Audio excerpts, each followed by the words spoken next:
Hey guys, it's Bridget. Welcome back to my channel. So this video is definitely different. I've never done a video like this before. And it's kind of going to be like all over the place because I haven't really like planned it out. I like just started to like write stuff down to plan out, and I already like started doing it a little bit, so it's going to be interesting. But yeah, I feel like a lot of my videos, there's kind of like a wall almost, and you guys don't really get to see me because a lot of them are like DIYs or life hacks, and it's so focused on those things, and I don't really get to share my personality as much. So I thought like I really want to do more personal kind of videos, and this has been something that I've been wanting to film for a while. So here we are. So I have a lot of new subscribers, and I just want to say hello, welcome. I know this video isn't the happiest, but it's real, and I just want to be real with you guys and just, you know, open up more. So I am going to start from the very beginning. I'm sorry if you've heard this a lot, but I just want like everyone to just kind of know everything and just like all be on the same page. So if you didn't know, I have a boyfriend. His name is JC. Well, we have been dating for almost 3.5 years. Our anniversary is in August. And yeah, he's from Texas. I'm from Connecticut.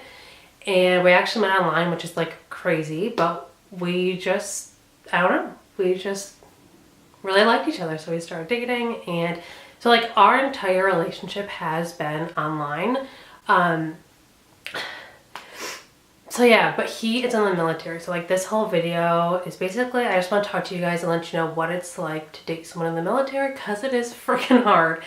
It is hard, like, oh my gosh. So he's in the Air Force. He joined last December, and he's been in there since. He signed a 6-year contract, so in almost 5 years, he will decide if he wants to keep going till retirement or get out and do something else.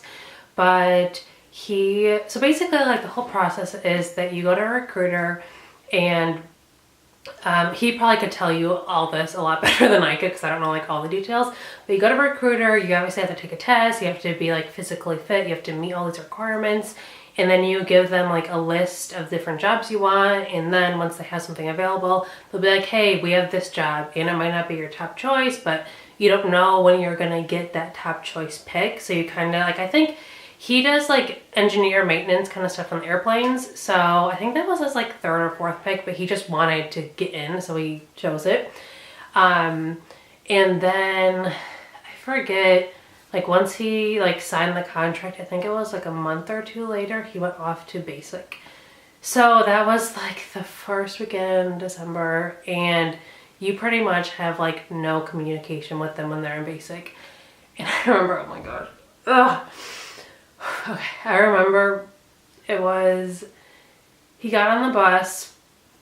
Well, basically he lives outside of Dallas, but for this he went into Dallas. He stayed at this hotel the night before. They do like a bunch of paperwork, and then that morning, bright and early, was it early actually? I don't know. I think was it early? I don't know. But you got on the bus and they drove down to San Antonio because that's where like the Air Force basic training is.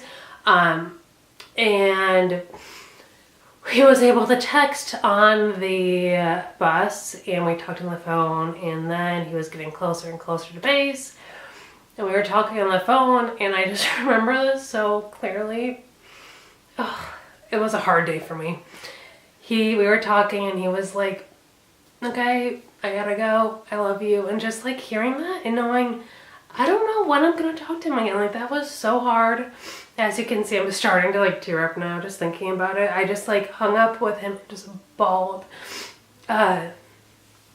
So it was just like completely cut off, and I wrote him a letter every single day. I wanted to make a point to do that because I know what he was going through was like 10 times harder than what I was going through.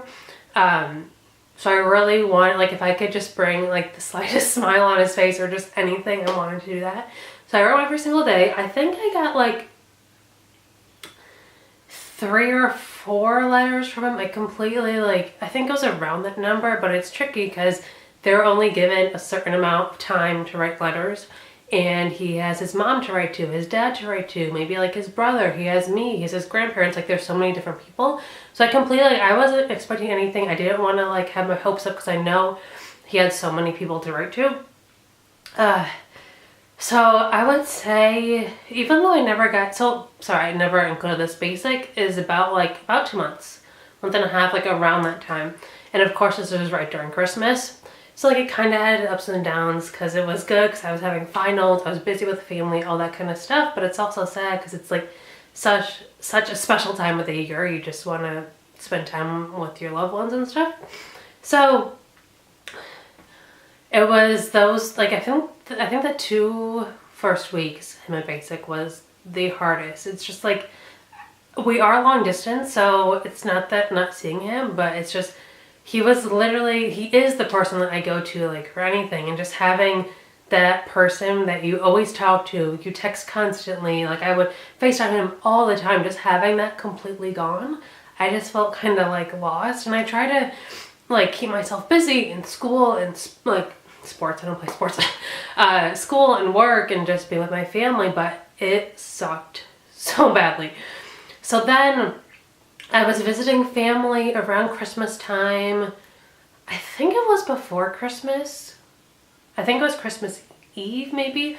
And I was at the gym. I remember I went to the gym with my dad and I was on the treadmill, and thank God I was listening to music. I was like, saw my phone, because when I'm visiting family and I don't have someone that I'm constantly talking to because he couldn't talk, a lot of that vacation I would just like put my phone away, spend time with my grandparents, that kind of stuff. So I was so happy. It was like perfect timing. I was at the gym and we talked. He already called his parents, which obviously he's gonna call them first. And I was so shocked. I was like, is this wrong? Like his name came up and I was like, what is happening? Like, this isn't right. Like, what is going on? And so we talked and that was amazing. I think he only could talk for like 3 or 4 minutes. And once we hung up, I remember I left the room in the gym where the treadmills are. I was like outside in the hallway and I started crying once we hung up. I was like, okay, Bridget, you need to like control yourself. You're in public, like hold it in. And then the second time he called me, I think it was on a Sunday night. It was after Christmas, but I was still in New York visiting family. We were actually in church, and I like looked at my phone. I noticed I had a missed call from him and a voicemail, and I like went right outside. I was like, I don't care. I need to try to call him back, and I didn't get him. So that was really hard. Just knowing that like I just missed talking to him, even just saying hi, like by like I think it was like 3 minutes. So that was hard, but I don't know, like it's tricky. I got used to it, but then I didn't get used to it. It's one of those things where like you kind of get, over time it helps, but then it doesn't. I don't know, it was back and forth. And then in February, or was it January? I think it was January, he had his basic graduation, so I went down to San Antonio for the weekend, which was amazing. But it was weird because like they have so many rules for that weekend. They're so strict. So like we couldn't hold hands. He couldn't have any kind of PDA with me if we were like on base, or because he had to wear his uniform. And basically still to this day when he wears his uniform, you can't be lovey-dovey, like you can't hold hands and that kind of stuff. It has to be like very professional. So that was hard.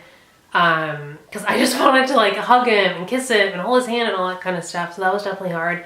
But that was like really good weekend. And then he went to tech school, and there the rules are a lot less strict. So it's basically like a college dorm kind of setting, but you still have curfew. They had to get up for PT every morning. Like you have class. Like it's still strict, but not as bad. Like he had his phone and would talk all the time.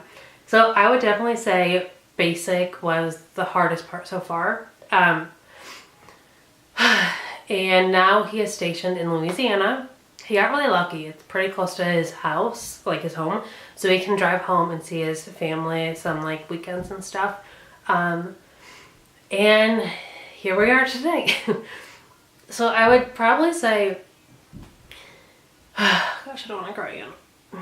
The hardest part for me is like, so I'm in college, I'm a senior, I'm graduating in May, and I'm so sick of I'm so sick of having this long distance. Like, I freaking love him so much, but it just, like, there's some days where it's like, oh my gosh, I'm gonna move down there tomorrow. I don't even care. I just want to be with him. But there's other days where it's like, well, what about my life? What about my career? What about things that I want to do? And it's hard because majority of bases are kind of out away from cities because they need so much space. And it's just like, well, what am I gonna do? Like, I know I could find a job, but it's like, how many possibilities are there for me down there? And then, like, if I don't want to move there and then he gets deployed and I literally don't know anybody.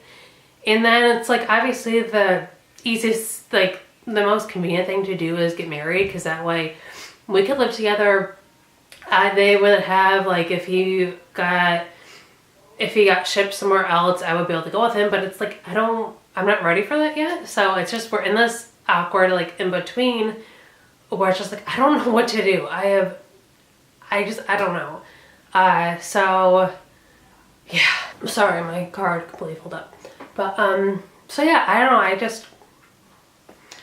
Basically, I'm making this video because if you are in a long distance relationship, or if you are dating someone in the military, I just thought, like, I don't know, for me, I kind of sometimes feel like I'm the only one going through this. Like, how, like, everything's so bad. Like, I kind of just, like, pity myself almost.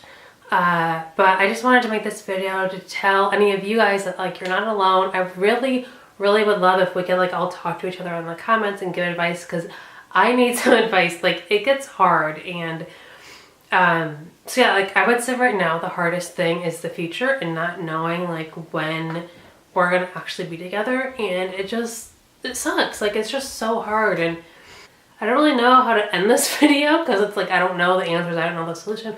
But yeah, if you guys want to leave your comments, let me know, like, any advice you have. I would really appreciate it. I will keep you guys updated. As of now, like I said, I don't know what's gonna happen. I don't know if I'm gonna move there or stay up here, like, what the deal is. But yeah, I don't want to come off at all like I'm mad at him for his choice. I'm so proud of him for what he decided to do for himself, but not even for himself, but for, like, the entire country. Like, what he is doing is amazing.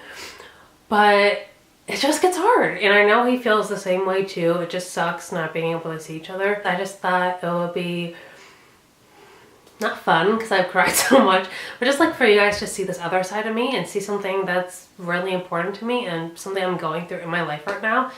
And I just want my channel, like, to become more personal, and I want to be able to talk to you guys about issues like this. And this is probably one of the biggest things that's weighing on me right now. Just, like, what the future holds and all that kind of stuff. So I really hope you guys enjoyed. If you want to see more just, like, talking videos like this, then make sure to let me know. And like this video if you like this more, like, personal kind of style. And I will see you guys in the next one. Bye!